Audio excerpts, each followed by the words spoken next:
Hello বন্ধুরা, আসসালামু আলাইকুম, নমস্কার।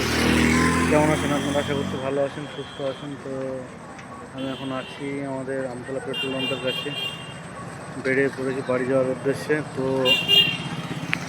এই যে আমাদের আমতলা পেট্রোল পাম্প, যেটাকে নতুন করে করলো, এই হচ্ছে আমাদের বাড়ি যাওয়ার রাস্তা এটা। তো আর এইদিকে হচ্ছে বাজার। সো চলেন, যেতে যেতে কথা হচ্ছে।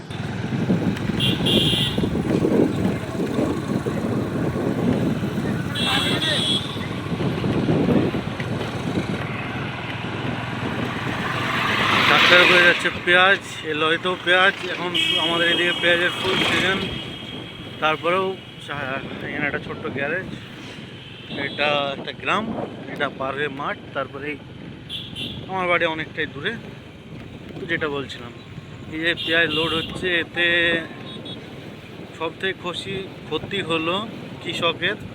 কারণ কৃষক ভালো থাকলে সব গোটা ব্যবসায়িক বলুন, চাকরি সমাজ বলুন, সকলেই ভালো থাকে। কারণ কিনবে কে, শিখবে কারা, পড়বে কারা, তাই না? এটা তো টাকা পয়সা লাগবে, সাধারণ মানুষ পাবে কোথায়?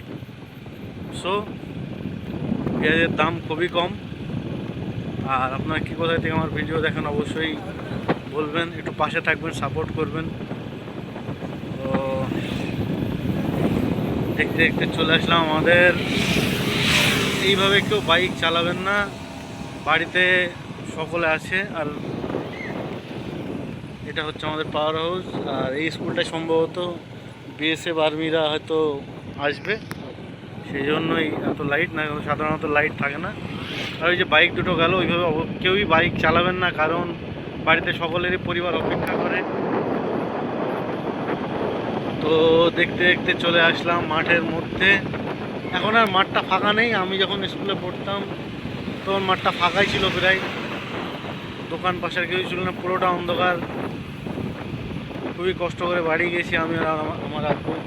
তখন একটু ভয় ভয় লাগতো, যেহেতু শীত বর্ষার সময় কুয়াশা পড়তো, বর্ষার সময় অত্যাধিক বৃষ্টি। তো দেখতে বাড়ি যেতাম আমি আর আমার আব্বু। তো তখন এত চকমকে আলো বা এই স্কুল কিছুই ছিল না। তো এখন তো অনেক কিছু হয়েছে, এই যে রেস্টুরেন্টটা হয়েছে, সামনে চায়ের দোকান হয়েছে, পেছনে কিছু চায়ের দোকান আছে। তো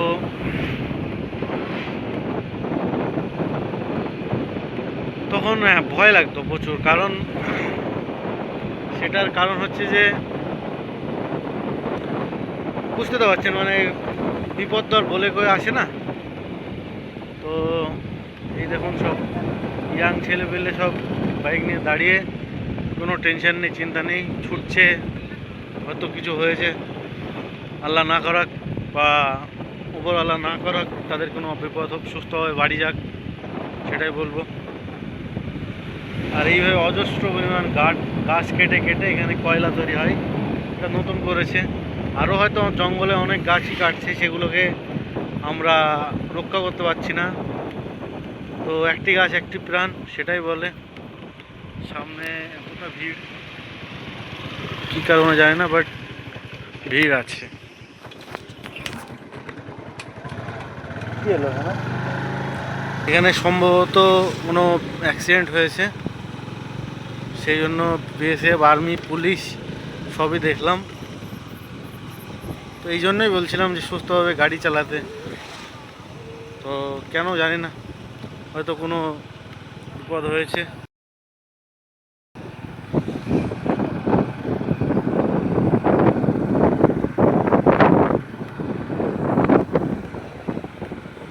তো ভিডিওটা ঠিকঠাকভাবে আমি ব্লগিং করা জানি না, তো একটু 19-20 হতে পারে, আপনারা প্লিজ আমাকে ক্ষমা করবেন। ভিডিওটা হয়তো, কারণ ওখানে আর্মি ছিল বা পুলিশ ছিল, তো হয়তো কিছু বলতে পারতো। তো দেখতে দেখতে আপনার সাথে কথা বলতে চলে আসলাম আমাদের পুলিশ নাকা চেকিং। ওই দেখুন আবার ছুটছে, কিসের এত কাজ, যাবে কোথায় এরা? এরা কোথায় যায়?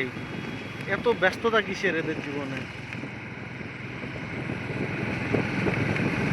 তো দেখতে দেখতে চলে আসলাম মাঠের মধ্যে, পুরোই মাঠ। ওই যে দূরে আলো দেখা যাচ্ছে, ওটা একটা গ্রাম, আমাদের পাশের গ্রাম, ওটা বন্দাইনগর নাম গ্রামটার। ওইদিকে একটা আলো আছে দূরে, সেটা হচ্ছে আমাদের পাশের গ্রাম এগুলো সব। তো দেখতে দেখতে চলে আসলাম মাঠের মধ্যে, ঠান্ডা হাওয়া খেতে খেতে যাচ্ছি বাড়ি। তো চলুন, দেখা হবে অন্য কোনো ভিডিওতে। আসসালামু আলাইকুম, নমস্কার, সুস্থ থাকুন, ভালো থাকুন, আর একটু সাপোর্ট করুন। আর ভিডিওগুলো ভালো লাগলে, আর আমার চ্যানেলে বেশিরভাগটাই শর্ট ভিডিও হয়, তো শর্ট ভিডিও বানাই, কারণ আমি খুব একটা ভালো ব্লগিং করতে পারি না, বা হয়তো ভিডিও ভালো বানাতে পারি না, বাট চেষ্টা করছি। তো এই ভিডিওর ভেতর হয়তো একটু নড়ে চড়ে যেতে পারে, বা কিছু মানে খারাপ কিছু নেই, বাট ঠিকঠাক না হতে পারে।